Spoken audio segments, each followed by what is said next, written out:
Live from the nation's capital in Washington, D.C., you're listening to Impact Showdown with your host, Lee Sanders.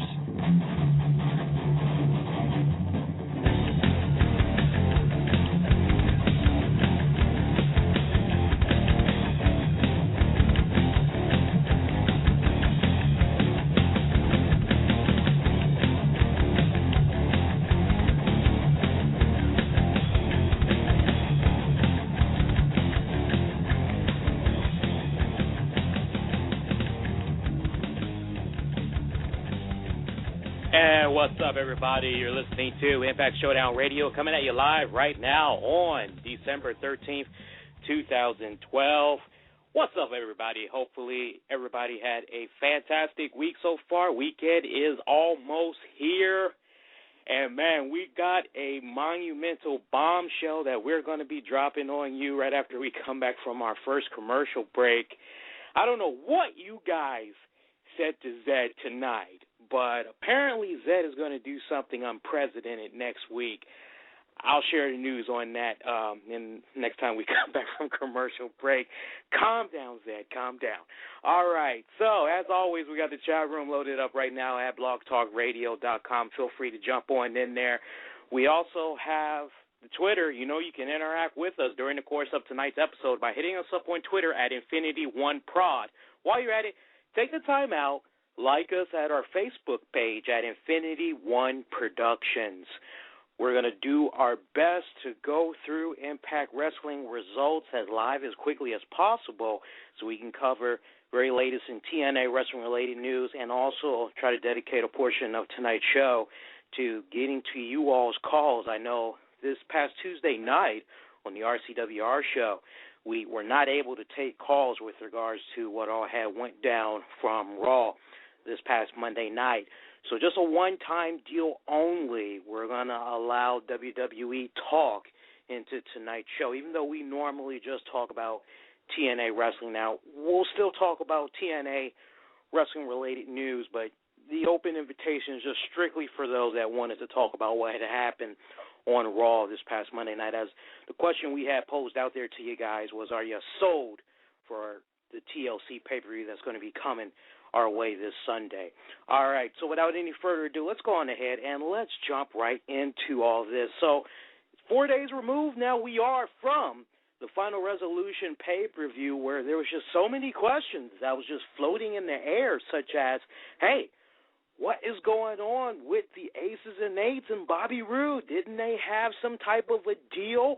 Why did Aces and Eights not come through? What's going on here? What's the 411? Well, Impact Wrestling would kick off tonight with none other than the it factor in professional wrestling, Mr. Bobby Roode, who would come out frustrated, ticked off, irritated, you name it. He sends a message to Aces and Eights live in the Impact Arena that, hey, money talks, and he coughed up a lot of moolah to be able to walk away from last Sunday's pay-per-view as the new TNA World Heavyweight Champion. Obviously, though, there has been some type of a problem because he doesn't have that gorgeous belt around his waist, and he wants to know what is going up with Aces and Eights. Why did they not come through on their deal? As far as Bobby Roode is concerned, where he comes from, a deal is a deal. So he demands answers. We see Aces and Eights led by Devon. Devon tells Bobby Roode that, hey, can't really get into the details, but somebody outbidded you. And this just sends a pissed-off Roode flying over the edge. He wants to know who was it that had outbidded him, who has more money than him. Devon will let Roode know that, unfortunately, he's not allowed to say the name. He is not one to put other people's business out there. However, he does reveal that, hey, it's possible that he can find out before the end of tonight just who it was that had outbidded him. And we see Jeff Hardy, James Storm, they come on out. Jeff Hardy, he's tired of the little bickering that's happening back and forth between the Aces and Bobby Roode.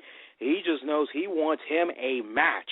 And as him and James Storm try to go into the ring, we just see Aces and Eights, Bobby Roode, they both just go flying out the ring, and they just head off in separate directions. Funny little moment right there, because you have two guys, and you've got like, what, 1, 2, 3, at least 7 to 8 guys that all just haul ass at the sight of two men. They couldn't stick around and hold their ground. I just thought that was kind of funny right there, but hey, it's all good. Whatever. It is what it is, folks. Let's move along now, and let's talk about what else had happened on tonight's Impact Wrestling. We'll come back to that big revelation just a little bit later on. Just want to tease you guys for a little bit. Very solid episode of Impact Wrestling, by the way. Very strong episode. One of the strongest episodes of Impact Wrestling that I can recall, coming fresh off of a TNA pay-per-view within recent weeks. I really love how they executed this episode tonight. We had got to see a really great knockouts match between the lovely Velvet Sky, who was pushing a new Catwoman suit attire, somewhat inspired by her run that she had with Angelina Love and the Beautiful People. Really nice little get-up that she had right there. I was really loving it. I was looking at that and I was saying, ooh, man, that is just so foxy.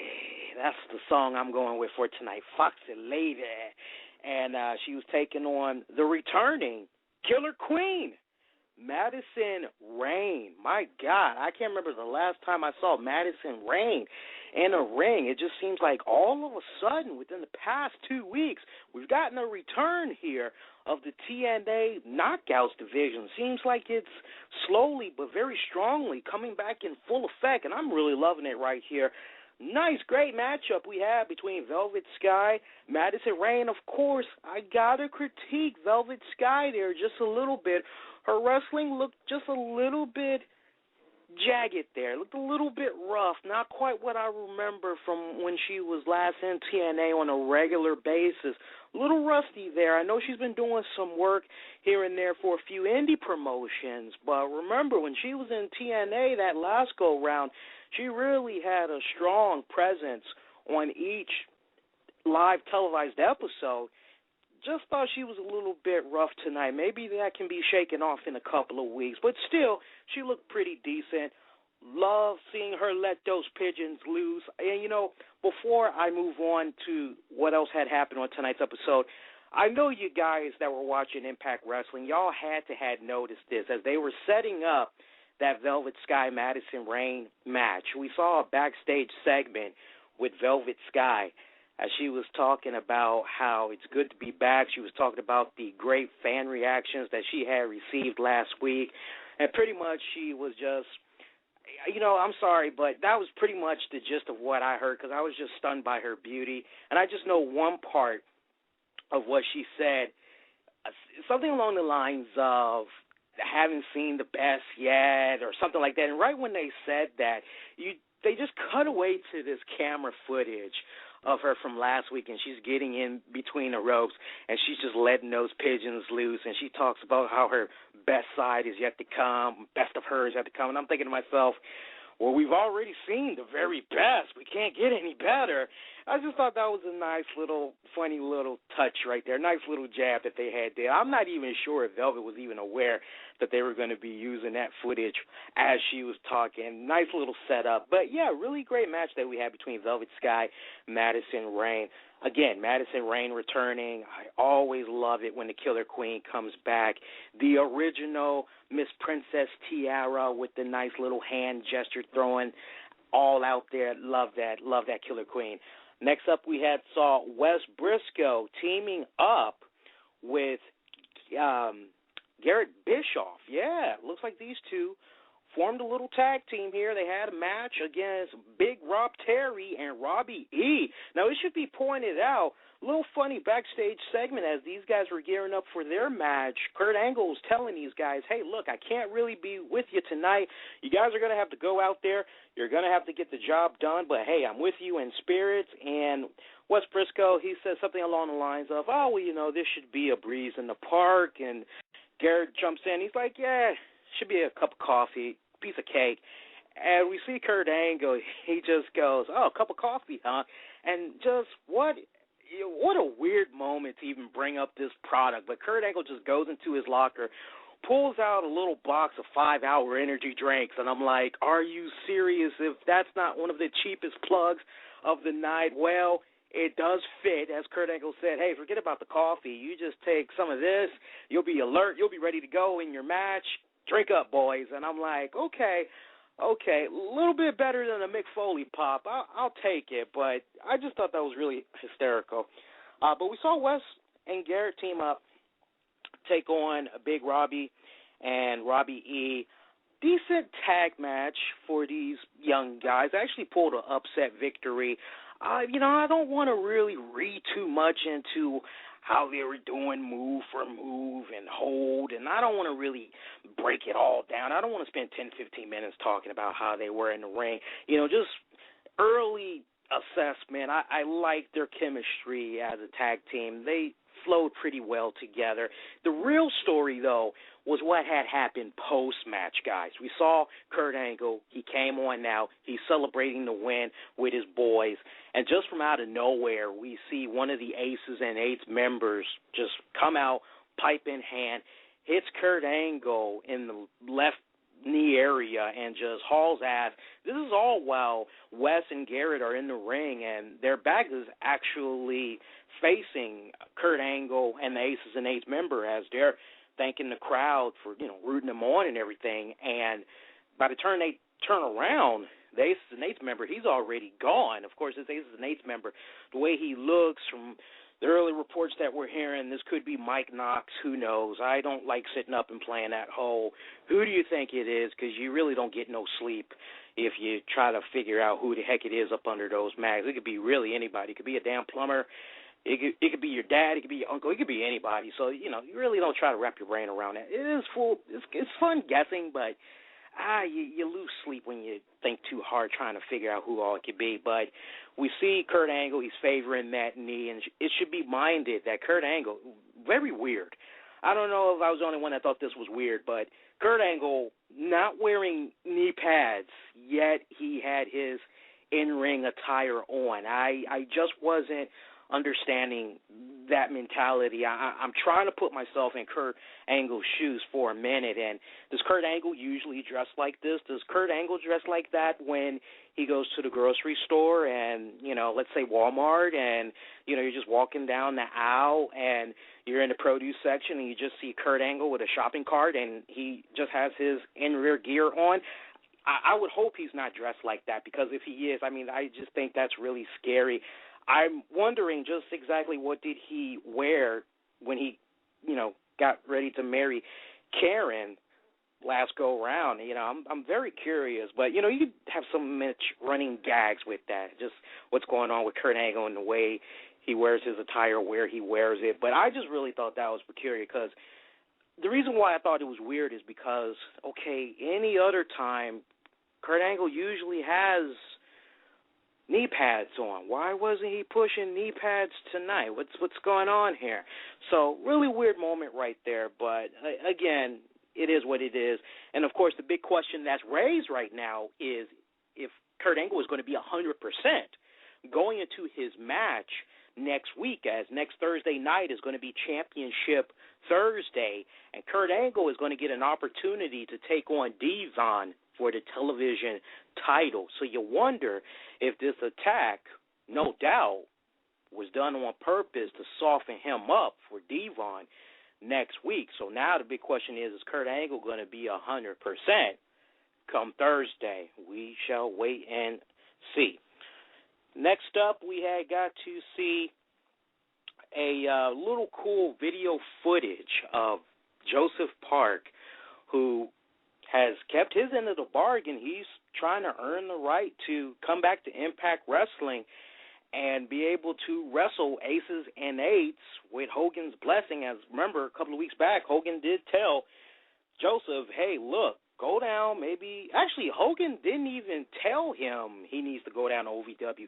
Hogan was just being sarcastic and saying, hey, you're not even a wrestler. I'm not even going to allow you to step foot in that ring again. And Joseph Park got the impression that maybe if he went somewhere to go receive some training, then maybe Hogan would take him seriously and really look into giving him an opportunity to take on Aces and Eights in a match.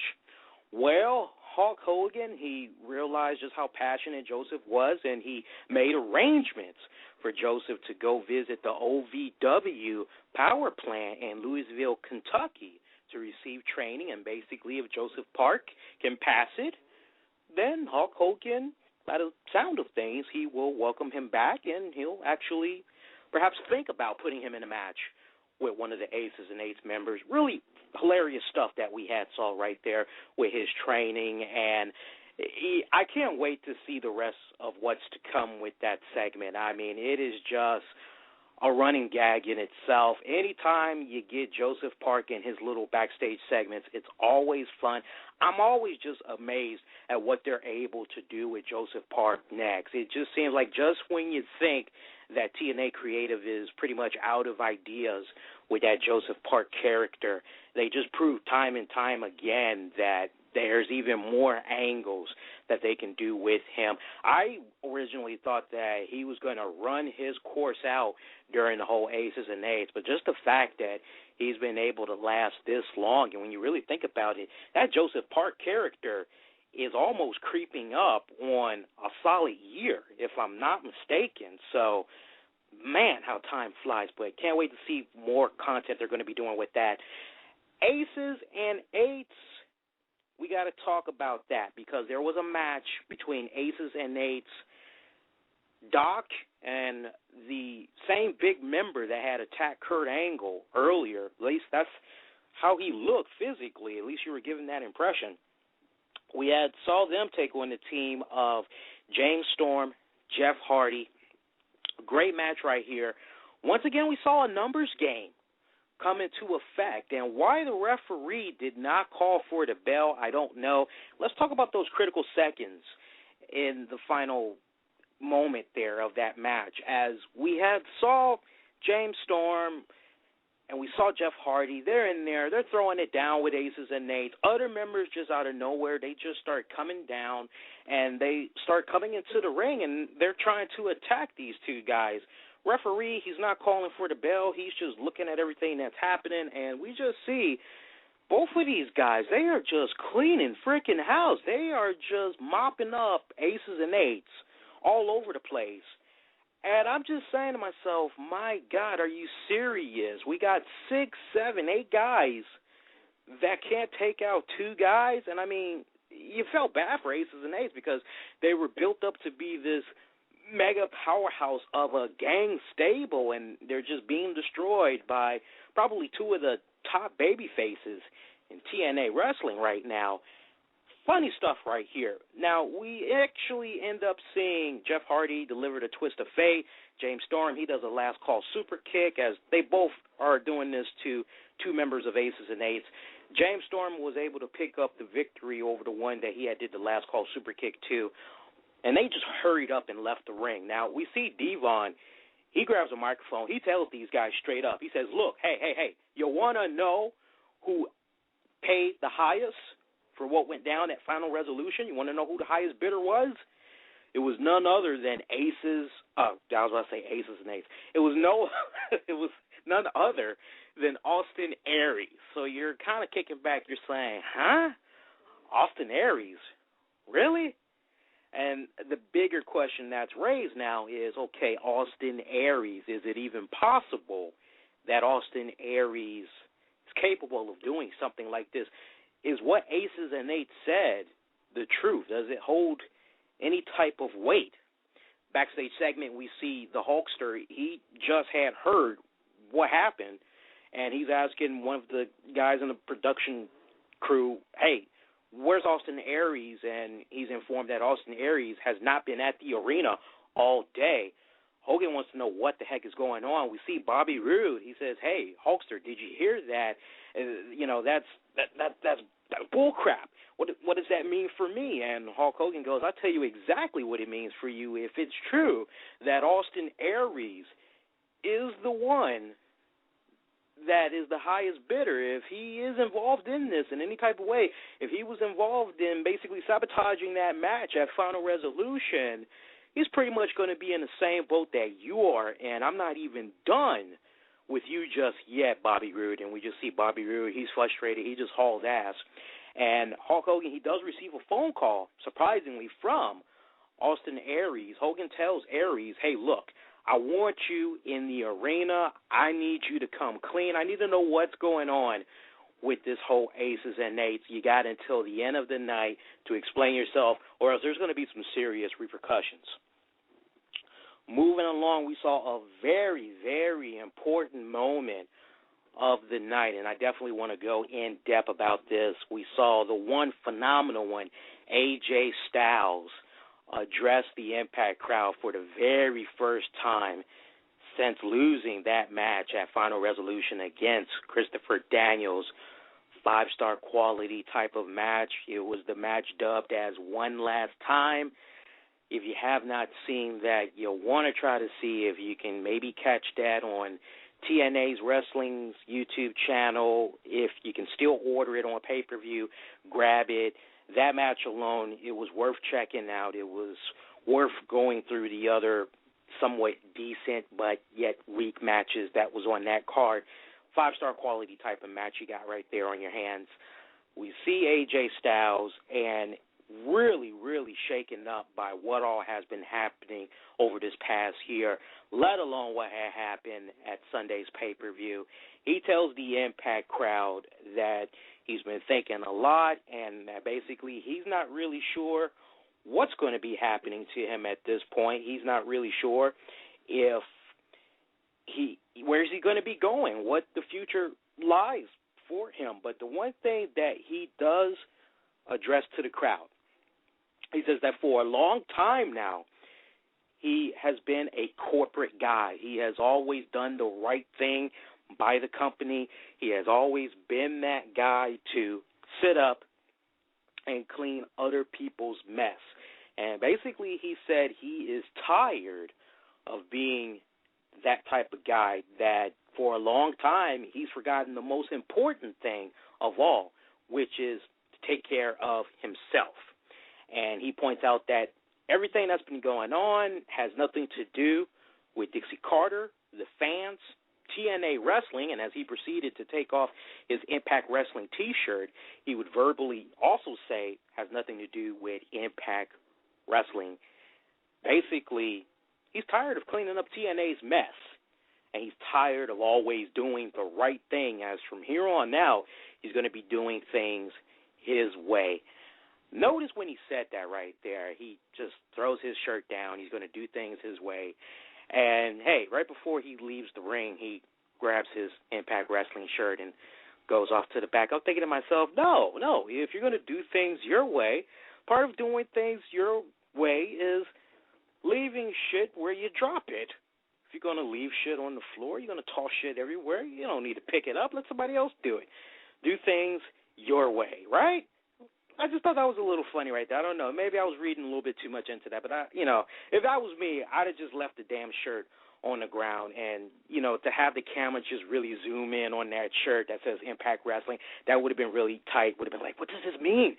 What does this mean? He threw his Impact Wrestling shirt down. What does this mean? And that could have been a really great commercial break right there. They did kind of redeem themselves a little bit, though, because after they came back from commercial break, you see AJ Styles still shirtless. He's in the backstage area, and we see him cross paths with the TNA president, Dixie Carter. And Dixie Carter, of all the things to ask AJ Styles, I had to actually rewind to make sure I heard this right.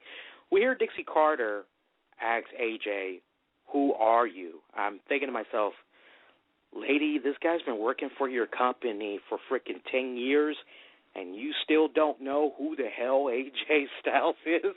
What the hell do you mean, who are you? I think the real question is, AJ, talk to me. What's going on? That should have been the message delivered. But I see what they were trying to attempt. I'm feeling it. We just see AJ. He doesn't utter a word. He just tosses the T-shirt to Dixie Carter, and he just walks off. So you're led with the impression there that AJ Styles is done with TNA Wrestling, at least for now. And what was it that I said weeks and weeks ago? I said, hey, this is the perfect setup, great way to have AJ Styles go on his little aloha vacation for a little bit. He'll come back more determined, more refocused than ever. He'll have more passion. He'll be more focused. I love this. This is exactly what AJ needs right now. And trust me, when he comes back, there's going to be so many people that are really going to be in his favor. If they do this right, AJ Styles will really be high up there with James Storm. Hell, he might even surpass James Storm if it's handled right. But great little moment right there. We even saw Daniels and Kazarian. They were watching everything unfold on a little TV monitor. They were like, oh, man, whoa, did you just see what happened? And what did I say? I told you guys. I said, you know what? Daniels is going to lay claim that he's the one responsible for making AJ Styles quit TNA Wrestling. And sure enough, we see Daniels. He's boosting. He's loving what he sees. As him and Kazarian, they are celebrating on what all they saw. Great little moment right there. So that's going to be sending Daniels off for the next few weeks. That's going to have him boosting. So he's going to be high on that for a little bit. Probably you can expect a few people that will try to come out, shut him up or whatever. But at this point, I think Daniels' stock is about to increase big time. And, hey, the fact that Kazarian is there to enjoy the ride, Kazarian better enjoy it while he can, because although I like how far along Kazarian has come, for some reason, and it just nags me the wrong way, he just really comes off as if he's continuing to remain in the shadow of Daniels. He's only relevant because of Daniels. But if you take Daniels away from Kazarian, what does Kazarian really have? Yeah, he's got the high, flashy moves and all that in the ring, but what does he really have? And unfortunately, he really doesn't have that much of anything. So Kazarian, he's having one hell of a ride right now. Hopefully he enjoys it for while it lasts, because honestly, if Daniels keeps moving the way he's moving up the ranks right now, it's just going to be a matter of time before he really just starts going on a singles path. And who knows? We've heard those little rumblings earlier in the year, and with 2013 around the corner, a lot of stuff could start coming into fruition. And I know one of the things that was being said earlier this year was Daniels is looked very highly amongst guys like Eric Bischoff, Hulk Hogan. They could actually see him being a future TNA World Heavyweight Champion. So if Daniels keeps this up, I know some guys probably might have a hard time picturing that, because they're probably saying to themselves, he's too small, don't really know. Anything can happen, man. Anything can happen. Look at Austin Aries. That's a really damn good example. There's a guy that's pretty small, and, man, he was able to shock the whole world right there. Hey, if anybody is deserving of a TNA World Heavyweight Championship, hey, I'm not going to complain. Daniels, if it's done under the right type of storyline, it's really believable. Oh, I'm for it, all right? Let's move along now. We saw RVD have a rematch against Kenny King, and this was really a nice setup because Kenny King was still pissed off from what had went down at Final Resolution. He actually thought he was going to be able to defeat RVD and become the new X Division champion. Boy, was his dreams crushed, but we just see him very pissed off tonight as he's talking with the camera guys. He's letting them know, hey, RVD, he basically was lucky, and if I can have it my way tonight, I'm really going to be bringing the game to him. I'm going to bring it to him so hard, I'm going to knock him on his ass. That was pretty much what Kenny King had to say about that. And another great encounter between Kenny King, RVD. I actually ended up enjoying this match more than what they had did at the pay-per-view. It just felt more loose. It felt more comfortable watching these two guys get it on. I don't know, there's just something about it. It just made it overall just a better match than what they had did at Sunday's pay-per-view.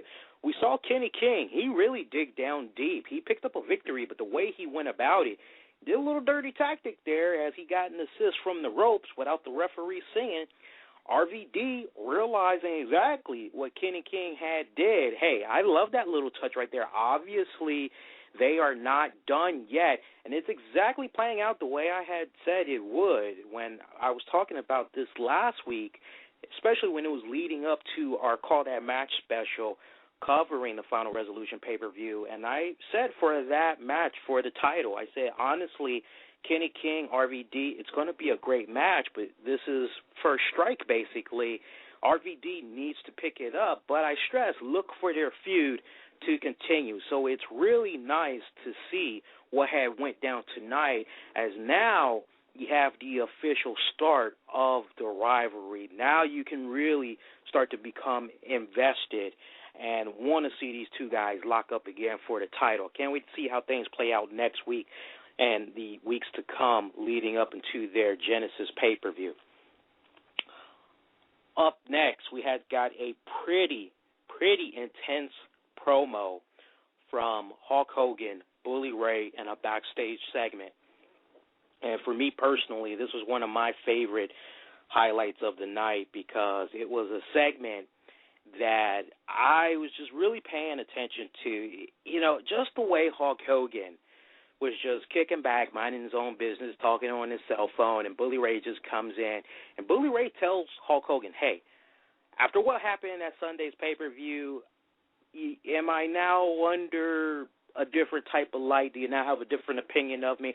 Hulk Hogan goes on record, hey, brother, and tells him, no, I still feel exactly the way I've always felt about you all this year. And basically, Hogan let Bully Ray have it. He said, look, everything that had happened Sunday, as far as Hogan was concerned, his daughter would have never been in harm's way if Bully Ray did not go behind his back and scoop up his daughter and mingle with her in a way where basically Bully Ray mixed personal with business. And Bully Ray, he tells the Hulkster straight up, why are you even assuming that I'm doing anything with Brooke? I'm not having anything to do with Brooke. It's not even like that. She's the one that's been making passes at me. She's the one that's been sitting up giving me the googly eyes. Hey, she's a grown woman. She could do whatever she want to do. And we see the Hulkster. He says, okay, well then, I guess I owe you an apology then, Mark. Maybe it's actually my fault that Brooke had came out during your match against Austin Aries and was about to get assaulted there by Aries. And we just see Bully Ray, he really just starts cutting one passionate promo, telling the Hulkster, look, she came out because she felt sorry for you, and he would actually reveal from a couple of weeks back, that segment that we had saw where Brooke and Bully Ray were chilling on the sofa there, that they were actually talking, and Brooke was actually apologizing to him at that point for her dad's actions. And we just see Bully Ray really just start going into it. He was really starting to eat into the Hulkster. And Hulkster, he's just coming right back telling Bully Ray, hey, look, you know, why did you even come out during that whole segment with Austin Aries and Brooke? What was up with that? And Bully Ray tells Hulkster, hey, I came out because he was disrespecting your daughter. I felt that she deserved some type of respect, and this has always been my M.O. dealing with you. I've been trying to earn your respect. And the question is asked to the Hulkster, what does he have to do to earn his respect? He's tried to step up to his daughter and fight for her. He even fought the good fight alongside Hogan and Sting, and he still gets crapped upon. What's it going to take to make Hogan finally see the light? Hogan doesn't really offer anything except stay away from his daughter. Pretty much that's a major step that he could take. Bully Ray, once again, letting the Hulkster know, hey, your daughter, grown woman, deal with it, walks away. So that little segment right there, those two guys, by a long shot, they are not done. And I was really loving just how edgy they went with that segment. I actually enjoyed that segment more than the 5, 6, 8 segments that we used to get of Aces and Eights with Hulk Hogan. That was a really great moment, and I just want to pick on, I was going to wait till a commercial break, but I'm just going to put it out there now. You know, I saw some of the things that Zed was saying. There was multiple people that didn't like what he had said, as I can't remember his tweet verbatim. but he pretty much had said in a nutshell, WWE needs to be taking notes, and that had kind of met a little bit of backlash. And, unfortunately, guys, and I can't stress this enough, Twitter is only 140 texts long. Zed is just going to say something random, but it makes a lot of sense. And I knew exactly what he was talking about when he said that, because me and him are on the same wavelength. And unfortunately, you guys don't know how Zed sounds, so you really can't picture his personality. All you're doing is just reading the text, and you're pretty much running off of the first emotion that you have. You're not really trying to think in a way that's pretty much universal, because usually that's the secret to when Zed texts. When Zed texts, you kind of got to read in between the lines. You can't really just sit up and go with, okay, blah, blah, blah, blah, blah, blah, blah, blah, blah. Okay, so he's saying you got to read between the lines. And basically what Zed was saying right there was, WWE, take notes. You want your program to become a little more edgier. Basically, here's a way that you can make it be more edgier while also still being friendly to the younger audiences. Hey, nothing's wrong with throwing a few curse words out there and you're hitting the bleep button and everything like that. I thought that was, out of all the segments I've seen of TNA Wrestling, I enjoyed that so much. I was in euphoria seeing that segment between those two guys. It was right up there with probably the first 2 weeks of Aces and Eights making their impact. You know what I'm saying, guys? It was right up there with that, before it started getting all played out, dragged out. Let's be for real. When you think about all the storylines that have been happening this calendar year for TNA Wrestling, and we'll get more into that when we get ready to do our year-end review show. But when you think about all the storylines that we've gotten this past year from the company, what we saw last night was definitely right up there, and it was right up there in a way that had you sit up and go, damn, this Bully Ray has really come so freaking far along in the company. He's got to be a TNA World Heavyweight Champion before 2013 is out, right? That's the question that you're going to be asking yourself. So word of advice, always take what Zed says on Twitter. Read between the lines. And the announcement that I was going to wait until commercial, Zed, one-time deal. Zed's actually going to pop up right before this year is out. He hasn't told me when. He told me the way he's probably going to set it up, he's probably just going to, call in like you guys, and he's just going to talk for about 10 minutes, talk about some of the stuff that he likes, what he doesn't like. He wants to talk about TNA more because he's more of a TNA fan. So he's going to be making an appearance before this year is out, so make sure you guys are listening. And it's kind of his way of kind of coming back out there to some of the tweets that he's been getting over the past couple of weeks. Again, read between the lines. Can't stress it enough. You're welcome. All right. But overall, let's talk about that last segment that we had got from Impact Wrestling, and pretty much in a nutshell, that pretty much was Austin Aries coming out. And he did arrive to the Impact Zone in time, folks, for those of you wondering. He did arrive in time. Austin Aries revealing that, hey, it was in fact him. He was in fact the one that outbidded Bobby Roode.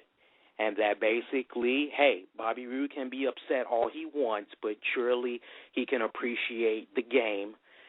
As he pointed out that the reason why he did this was because he was trying to do anything and everything to set himself up to become a TNA World Heavyweight Champion. He is still hell-bent on getting that belt back, and he took it a step further. How we forget, just months ago, Hulk Hogan had asked for Austin Aries' help in dealing with the Aces and Eights. And then, once that business was concluded, Hulk Hogan pretty much kicked Austin Aries to the damn curb and was all high on Jeff Hardy. And that just pissed off Austin Aries to no end, and that is why he has been doing everything that he has been doing all the way up until now. And Aries vows that he is going to continue to stir that pot until he gets exactly what is his, which is getting back that TNA World Heavyweight Championship. Well, this prompts the Enigma one, Jeff Hardy, to come out and tell the former TNA World Heavyweight Champion that if all he wanted was a shot at that title, he wanted to get another crack at becoming champion again, all he had to do was ask. And Austin Aries, he doesn't quite feel that all he has to do is ask. He feels that he has to go through some type of silly gimmick matches such as a ladder, or he has to go through a Hulk Hogan or some other weird, silly crap. Basically, he's got to go through a whole bunch of loopholes just to get what he wants. Jeff Hardy tells him, hey, no, you want a match? I'll give you a match. Next Thursday is Championship Thursday. You can have a match. If you want, we could do it for the TNA World Heavyweight Championship. What's up?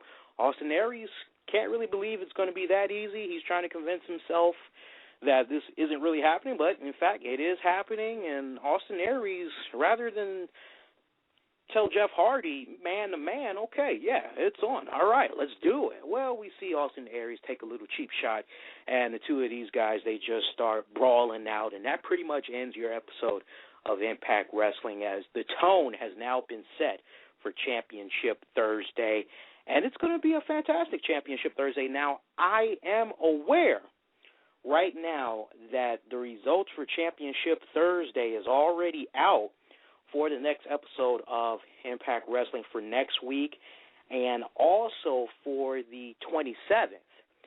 But, no, we're not spoiler alert guys over here. No, we're not going to spoil the fun for you guys. We're going to do just like you guys. We actually don't care about the spoiler results. We're going to watch it right along with you guys.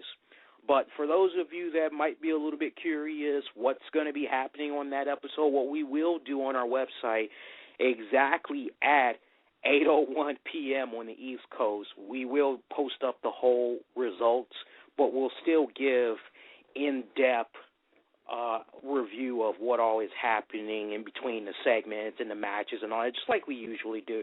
But for those of you that might be a little bit curious, you know, we'll hook you guys up at 8:01. But other than that, looking forward to seeing what's going to be happening on Championship Thursday. One of the main highlights, of course, Austin Aries taking on Jeff Hardy, TNA World Heavyweight Championship. We're going to see a knockouts match, as it's pretty much going to be the knockouts title that'll be on the line, where you're going to get another series of eliminations, just like from the last Championship Thursday. So it looks like this time around it's going to be Madison Rayne, Tara, ODB, and Velvet Sky. So those four lovely ladies, I don't know. I'm not looking at Velvet Sky. I'm sticking to what she had said. 2013 will be the year of the Velvet Sky. I'll stick with that. This really boils down to, if I were to give an early prediction, I am looking at ODB. I want to see ODB do something with Tara. Let's see those two girls get it on. We're also going to see Kurt Angle take on Devon for the television championship. So we got three major highlights right there. Should be a pretty solid episode. All right, guys, so we're going to go on ahead and we're going to take a very brief commercial break. Then when we come right back, we'll go through a few brief TNA wrestling headlines, and then we'll go on ahead and we'll open up the phone lines. We're doing pretty good tonight. Got plenty of showtime left. So kick on back, relax. You're listening to the Thursday night edition of Impact Showdown Radio, coming at you live right now on December 13th, 2012. Guys, we will be coming right back. Do hang tight.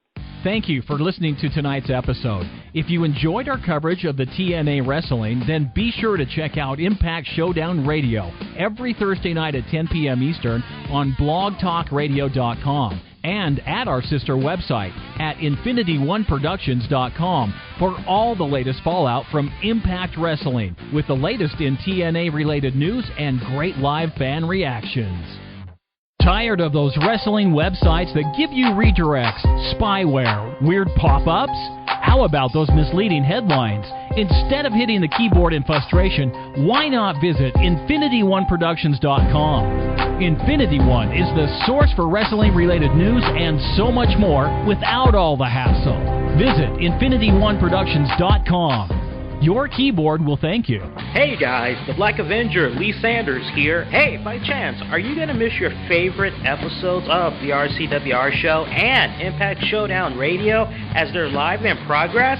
Hey, that's not a problem. All you got to do is download the free podcast app in the iTunes store, and you'll be able to take all our episodes with you as you're on the move. That's right.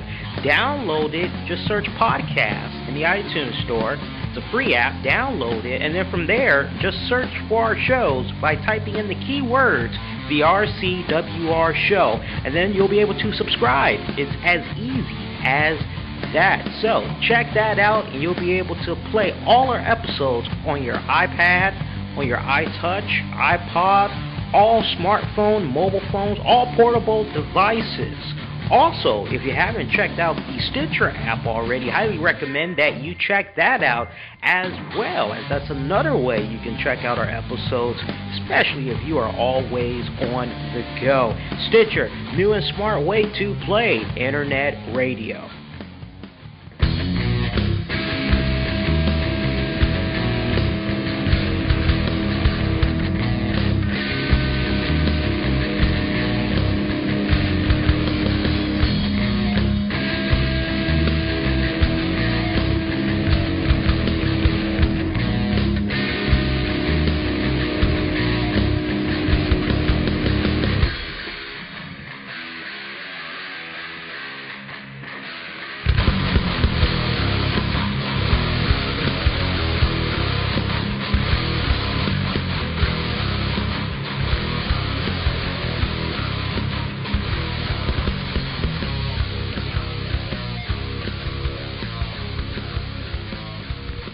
So we're back. Yeah, short commercial break. I didn't want to really take that much of a long break because I see we got plenty of show time left. So let's go on ahead and let's talk about the very latest and what all has been happening in TNA wrestling-related news. Not really too much has been really happening. Of course, everybody is still tripping over the fact that the company is going to be cutting back on 2 pay-per-views come 2013. But other than that, AJ Styles, he had revealed a little bit more information on what all has been happening with the autobiography that he's been working on. No ETA yet on when that book is going to be coming out, but he did say that so far he has been writing about the early years, how he first started off, things of that nature. So I can't really wait to see how that's going to be playing out. That should be a really great read. And Kurt Angle, he had recently gave an update on a injury that he has suffered at the Final Resolution pay-per-view, as he suffered a groin injury. Now, he posted a very brief update on his official Twitter account, and he said, and I quote, "Injury will take a few weeks," and he noted that his recovery time from injury to a follower, and he later wrote, "Hey, my friends, got a little injury, but I will be back very soon. Thanks for your tweets. Much love, TNA. God bless." So really loving that moment right there. Actually, no, I'm not. Kurt Angle. Yeah, I actually do love it. I love that. You know, I got to admit, I love Kurt Angle. Every time Kurt Angle gets injured, he doesn't cry about it. He just pops up whenever he's needed on Impact Wrestling, and he just does the damn thing, whether it's wrestle or help the company out by doing some backstage skits, whatever. Kurt Angle, you got to admit, the guy, he has his moments whenever he's not getting into any trouble. He really is one of those type of guys you want to have with you going into that battlefield. I must admit, he has my respect. Every time you turn around, injuries, he's always coming back. I love that. Let's talk about the video promo that was happening there with the January 13, 2013. Once again, we saw the video promo, and you're kind of kicking back. You're wondering to yourself, okay, who is this? And so far, the words that we were able to gather from that is, vengeance will have a name. He will descend like a plague, and they will fear him. Now, I'm just hearing that, and I'm thinking to myself, who could it possibly be? And, I mean, I don't want to really get everybody's hopes up too high. I'm kind of thinking about it, and I'm just thinking about that whole vengeance. Okay, somebody wants vengeance. Okay, I get that, okay? He will descend like a plague. Okay. And they will fear him. There's only one guy I'm thinking of right now, and I hope I'm wrong. I think Sting's getting ready to come back. That's the sign that I'm taking as far as that goes. And I'm not the only one that feels the same way, as that's really been the general conscience of a lot of people. They feel that it's the Icon Sting that's going to be coming back. But for right now, there's no official word, but that just really seems like him. I mean, just think about one of the last times that we had saw him in TNA Wrestling. You know what I'm saying? So he got that brutal attack by Aces and Eights. Yeah, you know he's been wanting some revenge. He's going to descend upon everybody like a plague.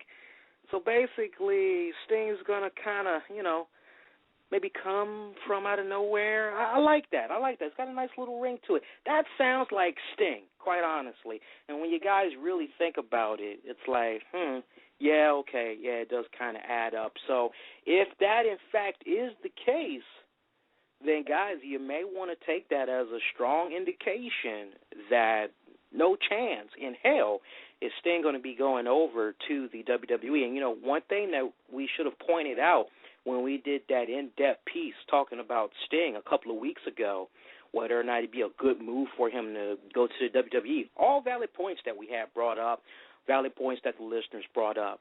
But, the one thing, it's not going to happen as long as there is that irritating WWE TNA lawsuit that is on the table. Nothing is going to be able to happen, unfortunately. So take that for what it's worth. I'm like 95% leaning towards Sting's going to be coming back on that day. Also, WWE, they had invited a former TNA wrestler to their tribute to the Troop show. That's right. They had invited former TNA wrestler Jesse Neal to the Norfolk, Virginia tribute to the Troop tapings this past Sunday. And remember, Neal, he has served one term in the U.S. Navy. Now, there's no plans right now as far as whether or not WWE has signed Jesse Neal to a contract. A very interesting development right there, though. Other than that, we have a former WCW star that has been talking about possibly coming to TNA, and I think you guys probably heard a little bit about this. Looks like former WCW star Buff Bagwell has been making his rounds in social media saying that it's possible that he could be coming into TNA Wrestling. He could be coming in to maybe work something out with Sting there. Of course, there was those rumors a little while back saying that he was probably going to be heading back to WWE, but it doesn't look like that is going to be the case.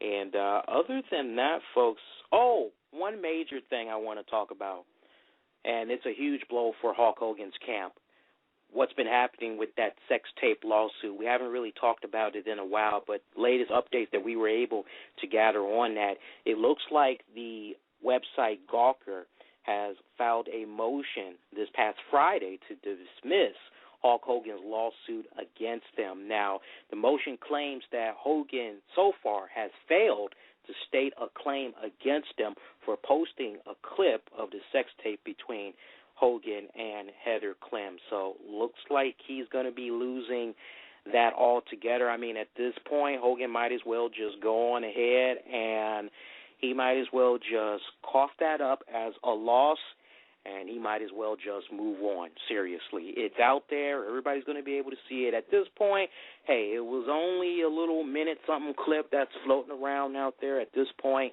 his best bet would be to just get that thing copyrighted, all that good stuff. Just go on ahead, work it out, sell it to a porn distributing company, make some money, call it a day, it's over with.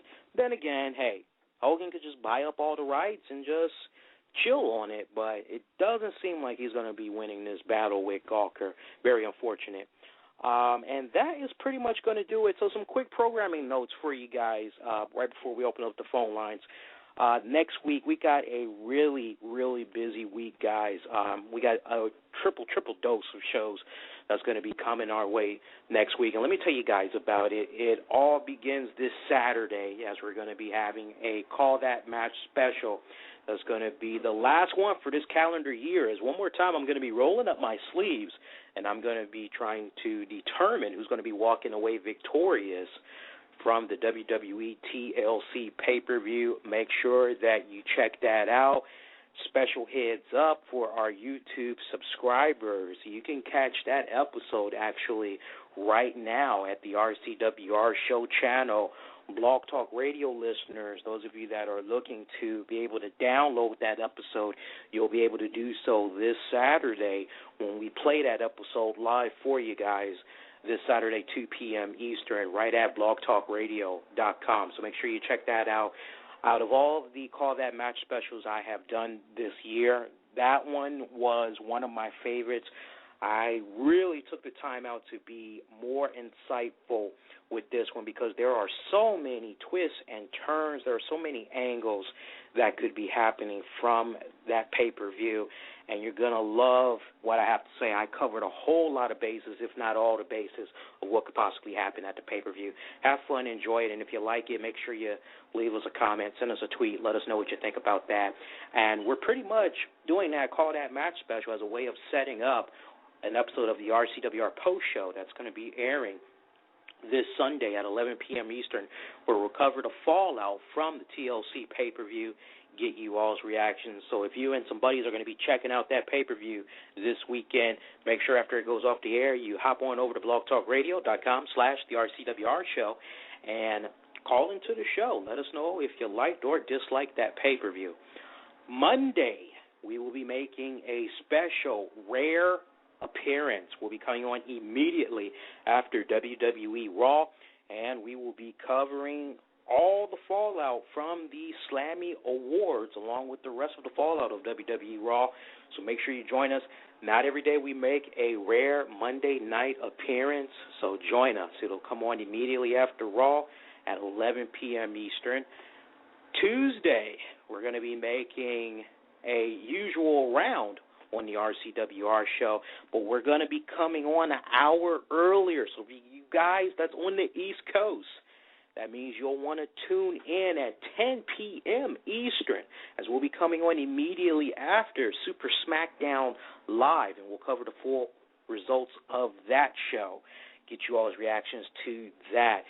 Remember, mark it down, 10 p.m. Eastern. I don't want you guys calling in at 11 o'clock or looking for the show at 11, 11:15, and then we're about to go off the air, and you're wondering, what happened? We're trying to give you the memo now so you can prepare. In case those of you are wondering, next Thursday, we will be having another episode of Impact Showdown Radio. So for you TNA fans, even though it's tape delayed, we will be coming on live after it goes off the air, so make sure you check all that out. Of course, next Saturday we're going to have a year-end review looking back at TNA, and you want to check that out. We're going to be revealing the Wrestler of the Year on that respected episode, so make sure you check that out. Some really great programming notes for you guys. So don't worry, if you didn't get all that information this first go-around, we'll be bringing it up again all throughout the week. We got you guys covered. All right, let's go on ahead and let's open up the phone lines. Number to call, as always, is 646-478-3525. Once again, that's 646-478-3525. That is a very good question, co-producer Tammy. Co-producer Tammy whispered in my ear, how are you going to pull this off with the whole TNA and WWE Wrestler of the Year? Because when you really think about it, if we're going to do the TNA look back, that's going to be on the 22nd, wouldn't it make more sense to maybe do it on the very last episode of Impact Wrestling of the year, which technically would be the 27th. I don't know, co-producer Tammy. I didn't really think about that. I like the way we're kind of doing it now. I think folks will, I don't think folks really care what day the daggone show comes on, just as long as we do the damn thing, all right? All right, let's go ahead and open up the phone lines. Number to call is 646-478-3525. Kick on back, smiling down. Get yourself heard live on the air. Got plenty of showtime left. So for you guys that were not able to get on the air this past Tuesday night, have at it. Call into the show. Otherwise, we'll be wrapping it up pretty early. All right, let's go to our good buddy Dave from the Michigan area. Dave, you're live, my friend. Hey, how's it going? Hey, pretty good, Dave. How you been? Not too bad. Not a bad week. Good. Ready for Christmas? Oh, yeah. I want to know, did you check out that concert last night? I know you love music. Yeah, I have it, because I've been multitasking with the show and then work. I have it recorded. I just am, waiting to kick back and watch it. I'll probably most likely be checking it out on the weekend, and I'll probably actually write a little review on it. So don't give me no spoiler alerts. But, yeah, I did record it all. Well, yeah, some of it got cut, though. Some channels cut away from it. If you heard about that. I did hear a little rumblings about that, yeah, and it's unfortunate because it's like, okay, you're doing this, you're trying to, bring in money, it's a freaking benefit concert, and you're just doing these little silly commercials. It's like, that's not really cool. I tell you what's probably going to end up happening, though, Dave, not to really jump all into it. I think ultimately what will happen is that thing will come out on DVD, and I hope the right thing is done. I hope that 100% of all proceeds will go towards the victims. I think that's really the best way you can give back. I'm quite sure the artists at this point, and it was a really top solid list of artists that had appeared. I know Dave Grohl was there, Bruce Springsteen. I mean, you name it, a lot of people were there. I feel that, they don't really need the money. They ain't really tripping over that. They're financially set. Let 100% of the proceeds go to the victims, But, yeah, I heard about that, and I was a little surprised. I'm like, but, Dave, what was even more surprising was the fact that NBC, Fox. Yes. It's like, what's going on, guys? I'm with you on that. Oh, the WWE didn't have no representative there either. I was shocked on that. Yeah. I was like, really? I mean, but people who didn't get to see that last part, I mean, Paul McCartney rocked out for an hour. He did a whole set. Wow. I mean, I sat up 1 in the morning watching that. I was like, whoa. Yeah, I heard it went off pretty late. Yeah, well, it started 7:30 or something. Yeah, it went on till 1 a.m. But I mean, Paul McCartney and all them, oh man, they just rocked it out completely. Yeah. So, what you thought about Impact tonight? It was interesting. It was a good show. I mean, RVD and King. I mean, Kenny King is really bringing that fire back in RVD. I haven't seen that RVD in since he's in WE. Mm-hmm. I mean, it's that RVD. But I wanted to comment on the more or less the vengeance. His vengeance is here or coming. Mm-hmm. If it is Sting, I think, which I read on some, I guess, dirt sheet of the wrestling website, that they're talking about how a writer, one of the head senior writers from the WWE said, this will not happen, Sting is not coming back because of this whole, or Sting's not coming to the WWE period because of the whole lawsuit and everything. So that kind of threw you oh, okay, well, I wish they would have just left it alone. Mm-hmm. Because let the fans, don't leak anything out yet. Just let it simmer. Let people just think it's going to happen. Mm-hmm. How much intrigue it would have out there. Mm-hmm. But how cool would it be, since we've already seen this happen twice, mm-hmm. What has Christian really done in the WWE since he's been there? Not a damn thing. I mean, he had Let that one more match, man. Yeah, one more match. How cool would that be if it's Christian Cage? Because he was the man in TNA. I'm not saying it's going to happen. It's probably not even likely. Yeah. But, I mean, just to think about it, because Christian Cage owned TNA when he was there. I mean, he became a superstar. Mm-hmm. And that's why the W wanted him back. Mm-hmm. But because really, he was a champion. Everyone calls him the world champion because of Edge got hurt. Mm-hmm. And at least in TNA, he was top dog in TNA. That would be nice, but see, here's the only problem I have with that. And trust me, I would love to see Christian Cage come back to TNA Wrestling. I thought he had got the platform necessary to move up, and quite honestly, let's be for real, if it wasn't for TNA providing that platform, WWE would have never even been like, okay, let's put the World Heavyweight title on him, not once, but twice. You know what I'm saying? But let's be for real. Christian Cage, he said it numerous times, and I really don't think he's putting on a front. He said numerous times that, hey, TNA, he started to feel very miserable towards the end, and pretty much for him, one of the main reasons why he left the company was because financially the money just was not enough to be supporting himself and his family. So he had to make the right decision for the family, you know what I'm saying? And you know what? I respect that, but at the same time, they did give you that creative platform. I would be sold on a Christian returning to TNA if financially they really took care of him. But you know what? There's a flip side to that. What I say last week, you can't sit up and you can't keep hiring all these former WWE wrestlers with these high price tags and you trying to save money for the company.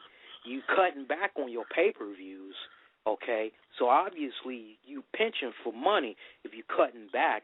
You can feed me that quality over quantity. You can feed me that line all you want. Basically, you're realizing you're throwing too much money out there. Now you're trying to figure out ways to save, okay? So you got that going on. And you know what? It's going to be a vicious cycle if you keep bringing in high-price wrestlers from big major promotions. So, I mean, Christian, it would really be nice, but his price tag, they would need to meet it. Whatever WWE's paying him, they would need to meet it or they would need to exceed it to get him. Yeah, I agree with that. XW thing is like kind of getting old. Them TNA, every time someone gets released, oh, they're coming to TNA now. Like everyone keeps waiting for Morrison to show up. Mm-hmm. Oh wow! But still? the thing, you know they are. People are still just waiting for that gut check episode where you see John Morrison on there. But to me, TNA helped make Christian Cage who he is because right now, because it wasn't for TNA really, kind of like CM Punk as well too. If it wasn't for TNA, Christian would never even, he was trying to bid for that title shot with Tom Cole when he was there in the WWE, his last little bit in the WWE, and they were just basically using him as a gag reel. Christian, that was basically it. And then he went to TNA, and then he just blew up in TNA. Yeah. Well, you kind of look at, people thought Kurt Angle was done too when he went to TNA, and he proved everybody wrong there too. Yeah. Very, very, very. But I do hope it's not Sting for the Reckoning, which I do think it possibly is. But because who else really could they bring in? The Ultimate Warrior? I mean, come on. Oh, see, now you're just being cute. No, it's not going to be no damn Warrior. That would be just horrible. Well, maybe Hulkamania returning. I doubt it. Look, I hope it's not Sting. I hope they do something really creative, because really we know Sting's MO. He's back for 2 months. He does a little something, and then he's gone for 4 months to do some stuff with the family. I hope it's not Sting. I hope it's somebody that maybe used to work in TNA and, they've just been pretty silent for a while. Who could they do, though? I mean, there's really no one with that MO. I mean, if we have to deal with, like, the Wes Briscoe and Garrett Bischoff as the future tag team champions or something like that, I mean, that's going to be really awful. And that whole Buff Bagwell thing, I don't really get it, but, why even waste time? Unless he's going to come in as a talent scout or something. I mean, the only way... But to bring him back, look at the WWE. They're doing basically the same thing, and people aren't really criticizing them that much. No. They're bringing older talent in like TNA did forever. Yeah. They'd use all these older guys, but I don't know. But I am kind of surprised that you guys are going to do a double dip a triple dip, actually. I think it's smart, actually, how you're doing it. Oh, yeah. I took a look at because instead of, Tuesday would just be like, you've done it before. Right. Where you've had to do the double, and that's a long sitting and listening, long wait on a show. Like, okay, Raw's done. Right. And then now SmackDown. Right. At least you guys don't got a Wednesday show. Huh? At least you guys ain't got a Wednesday show. Hell no, my brother. Ain't nowhere in hell we doing a Wednesday show. I mean, the only way I see a Wednesday show happening is if we sit up and we're covering something entirely different. And I'm giving you guys a few spoiler alerts right now. 2013, we got some big stuff that's going to be planned. We will be introducing some new shows. We're going to try to set it up so that there's a different show you can check out, pretty much every single week. And it's not always going to be the same thing. I mean, eventually we're looking at the first quarter of 2013 to be able to pull this off, but we're looking to expand in a way where we'll have a show that will be just dedicated to covering Ring of Honor wrestling. We're going to look to have a show that's just dedicated to MMA. And, I know before anybody asks, okay, well, Lee, are you going to be at the helm of some of those shows? No, unfortunately, I'm not. I'm just going to be the one that's just going to try to set it up. I'm going to try to recruit the people to do it. And, I don't know, maybe from time to time I could maybe be a special correspondent, and I'll probably talk for like 10 minutes. But whoever gets put in that situation to, have that show, that's pretty much going to be their baby. So anybody that's listening, if, you have a very strong knowledge of MMA and you're very passionate about it and, you're entertaining, you're energetic as hell or whatever like that, shoot me an email, send me a tape or something and, let me know. That goes for pretty much everybody, especially you guys that religiously follow Ring of Honor wrestling. If you think you got what it takes to step up to the plate, send me what you got. Email me at infinityOneProductions@gmail.com, or you can hit me up on Twitter. Zed, Co-Producer Tanny, one of us will read your daggone tweet. Hit us up on Twitter at InfinityOneProd, and, one of us will get it, and we'll pass it along to whoever. But, yeah, notice is put out there. We got some big things planned for 2013. I can't wait. It's going to be pretty freaking solid. Let's go to our next caller. We got Homie on the line. Let you live, my friend. Good evening, Lee. How you doing tonight? Hey, pretty good, pretty good. I want to talk some TNA and get a little bit into WWE, if that's all right with you. Go ahead. Okay, the whole coming back thing, what about maybe King Mo? What's the vengeance? What? That's the same thing I was thinking. Maybe, like, what would be the vengeance of him coming back? But, we haven't seen him in a while. I just thought maybe I'd throw him out there because, he just left out of nowhere a couple of months ago, and maybe in January they'll feel that he's ready to come out there and wrestle. But I don't know, just throwing a random name out there. Christian Cage, y'all did with that, King Mo kind of thing. Or maybe even AJ Styles. Maybe he'll be gone for a little while. He'll be coming back with a vengeance to come back and win the title. Something maybe like that. Something different. Nah, unfortunately, AJ Styles, nah. Because he would have one huge loophole he would have to get around, which is how does he explain getting around not being able to get another shot at the TNA belt for pretty much a whole year? Correct, but when does the Bound for Glory series start and on all that stuff? Like what month? Because I know it runs for a while. It runs for a while. I want to say this year. It felt like it began around maybe July or August, but I know for a fact they said next Bound for Glory pay-per-view, and even that. Yeah, even at that, and Taz and Mike Tenay pointed it out, even at that, when that year's Bound for Glory comes, it's not a guarantee that AJ is going to get a shot. Very true, very true. And the point with Sting, it makes a lot of sense. He's off for the holiday with his family, comes back fresh, try to take out H's and H's. Makes total sense where you're going with that. And I really do hope AJ turns heel. I don't like him too much as a face. I think he's better as a heel when he was in that, the group. I forgot the name of the group that he was in when he was a heel. And I kind of like the. Yes, there you go. And I liked him better as that.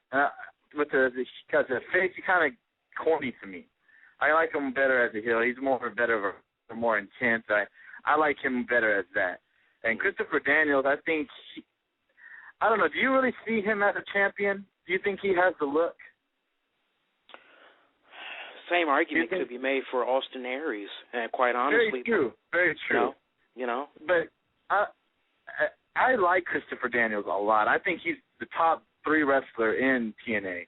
It's just I don't ever see them making that risk to give him the title shot, to hold the belt. I don't know. I just don't see them doing that. I mean, keep him maybe the TV title or whatever have you, because I think he needs to break off and become a single wrestler.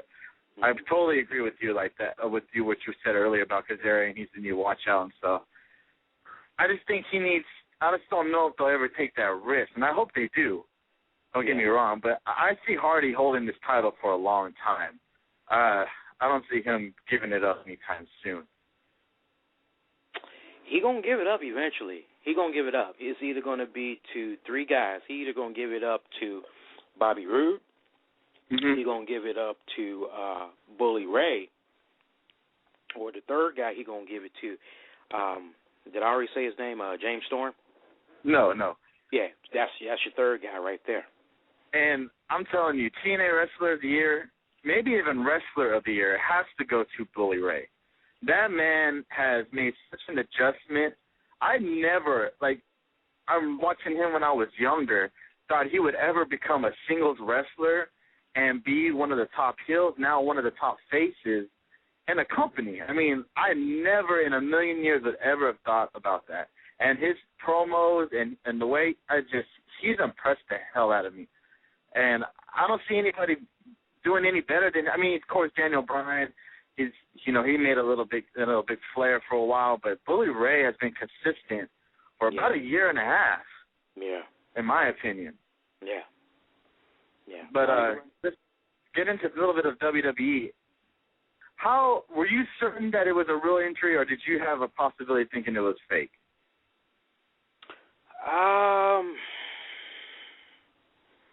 There was part of me that thought the injury was fake on the grounds that I didn't see any type of pictures come out. I just thought it was really peculiar that it was on the hush-hush.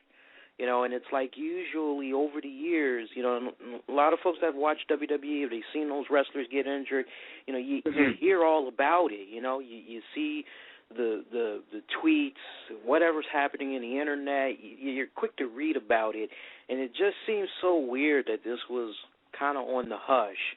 And it was like, why all the secrecy? What's going on here? So I thought that was a little bit peculiar, but, as we try to do it over here on the show, that's why I always tell folks, don't be so quick to jump on something. Try to wait it out, get more information, see what happens. Because if you attach to it right then and there, good example, when he sat up and said just right before that injury had happened, a few weeks prior, he said he was getting his chest x-rayed, and everybody was freaking out, posting all kinds of news on what they thought was happening with him. I'm not going to even name the website, but one site went as far as to say he possibly had ingested something metal at a place where he was eating on the road. There was some really bizarre crap out there, and it was like, just wait till you get more information. And it turns out he was just ribbing everybody. He was getting that x-ray done just so he can get on a plane. Yeah. So, my whole thing is always wait until more information comes out. And I totally agree with you. And my thing is, I know TLC is not a very big pay-per-view by all means.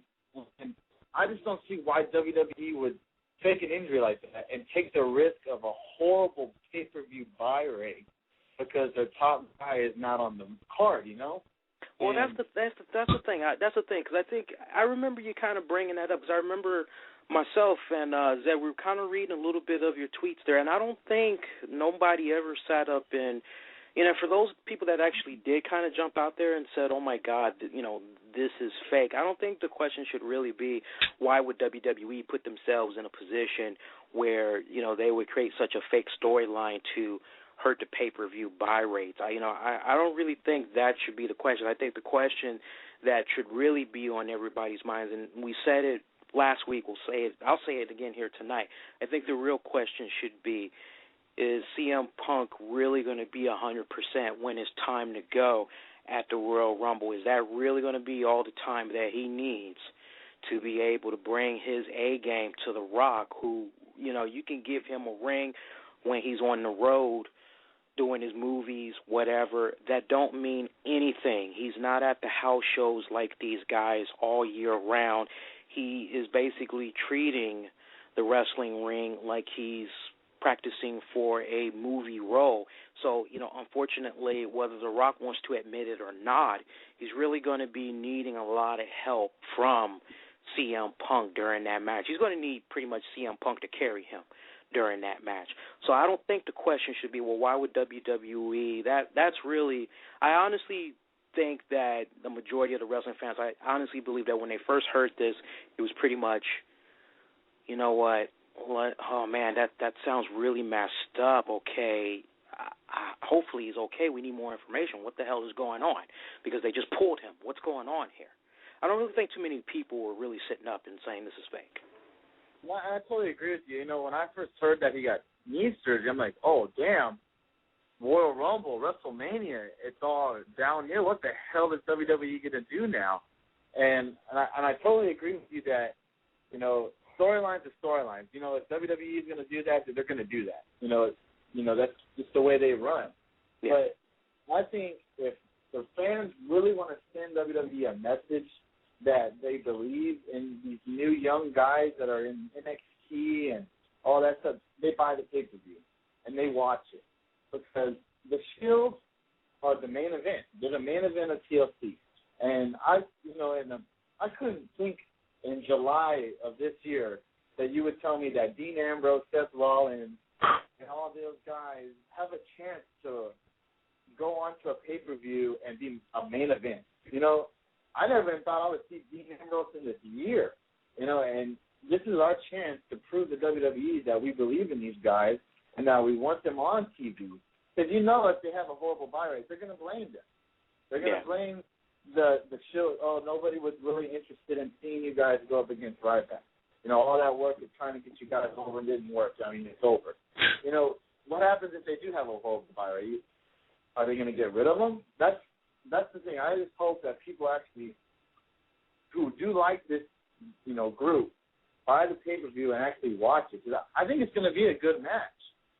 Tables, ladder, chairs. I mean, it's a gimmick match, of course.